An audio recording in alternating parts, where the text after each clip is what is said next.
So here is an integration practice for you where the integrand involves and actually is the square root of 1 plus x squared. So have a go with pen and paper, and then after you've done it, come back and I'll provide a detailed solution. Okay, welcome back. Let's look at the solution on the next slide. So this is the integral that we want to calculate, and because we see a square root of 1 plus x squared, we think about making a tangent substitution. And the key reason is that we are thinking of this identity. 1 plus tangent squared is sec squared theta, so the square root of it is going to be the modulus of the secant function. So x is tangent of theta. We're going to need the derivative dx d theta, that is sec squared theta. If x is the tangent of theta, theta is the arctangent of x, and that means that theta, the way arctangent is defined, is going to be between minus pi over 2 and pi over 2. I would always recommend with such trigonometric substitutions drawing a triangle. So I'm drawing it here. We want the tangent of theta to be x, so the tangent of theta is the opposite divided by the adjacent, and the simplest way to get x for that ratio is to say that this is x over 1, and that means from Pythagoras' theorem that the hypotenuse is going to be the square root of 1 plus x squared. So again, from the triangle, we can see that making a tangent substitution is a good thing because the cosine of theta is going to be the adjacent over the hypotenuse, so it is 1 over the square root factor. So the square root is therefore going to be the reciprocal. We'll just flip both sides. Here we get the square root. Here, if we flip this, we have 1 over cos, which is secant. So sec theta is the square root of 1 plus x squared. So our integrand is the secant function. And we could have also seen it algebraically in this way. So this is the formula that we're using. So it's always a good thing to write it out. So let's just use it to calculate this integral. So the square root, we have said, is the secant.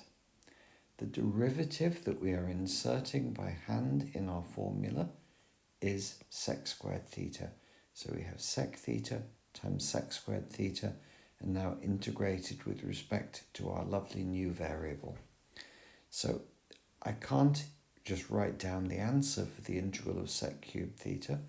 So I look at it and I think, well, this I could differentiate, and this is easy to integrate.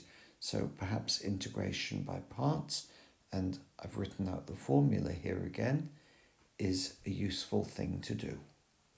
So we have to choose the factor here that we're going to differentiate and the factor to integrate, and the choice is made by seeing that this integrates easily to tangent.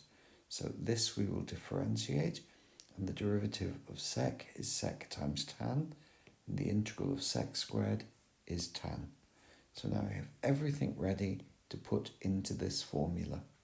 So u times v is sec times tan, and then we subtract the integral of the derivative of u, and that's sec times tan, and then we multiply by v, which is tan, so we get sec times tan, so that's sec times tan squared.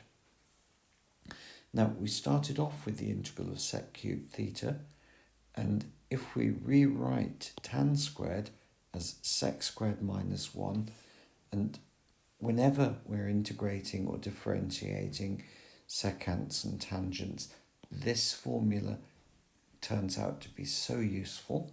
So here again we're using it. So tan squared is sec squared minus 1. It's just a rearrangement of that. Then we see that this integral can now be written as the difference of two integrals, sec cubed, sec times sec squared, and that is our original integral minus the integral of sec times 1. So let's just rewrite this in that way. The integral of sec cubed is sec times tan minus the integral of sec cubed, and then minus minus is plus the integral of sec. This is our original integral, so we can take it over by hand. We just add it to both sides. So we get 2 times the integral is equal to sec times tan plus, and the integral of sec is something that we know of by heart. It's well worth learning.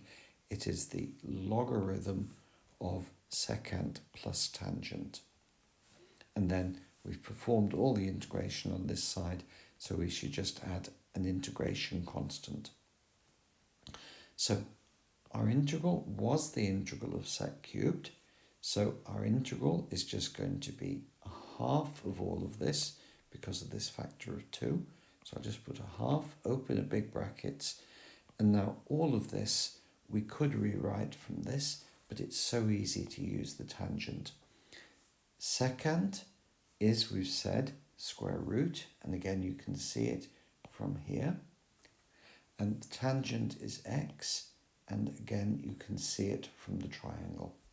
So sec times tan is the square root of 1 plus x squared times x, and I would very much recommend putting the x in front, because otherwise you might think the x is inside the square root, plus the logarithm modulus, and then it's secant plus tangent, so you might say the square root plus x, but again you might think that the x was in the root, so it's safer to write the tangent first, x plus the square root of 1 plus x squared. And then we should close our big square brackets, which I've not done. Close it now and add an integration constant. And what we've done on this slide is we've seen this square root factor, we've thought about a tangent substitution, and then we've made a change of variables using this formula here. So you rewrite your integrand in terms of the new variable. We did this here. Insert by hand dx d theta and integrate with respect to the new variable. And we obtained this, and we thought immediately to try to use parts, and this is clearly the factor to integrate because it integrates to tangent. If you'd integrated that, you'd have the logarithm of sec plus tan, and then if you differentiate that, you're going to get 2 sec squared times tan, and that's just going to be a mess to integrate. This way it works. And with that, we'll move on to the next slide, where I'm going to give you 2 short exercises. So the first exercise is just to verify our result for the integral on the previous slide by differentiating it and showing that you obtain the initial integrand. And I really believe that doing things like this is very good for us. It helps you with differentiation, it helps you with algebra. Secondly, having done that, I would ask you to calculate the integral again, but for a definite integral. Now, one way of doing it would be just to use your value here and put in the values of x. So x is 1 minus this evaluated at x is 0, and you'll get this very easily. The other way of doing it is when we calculated the integral on the previous slide, we obtained it in terms of theta. You could then change the limits to the appropriate limits for the new variable theta, and again show that you obtain this. Both ways will work. And with that, I'll stop this video.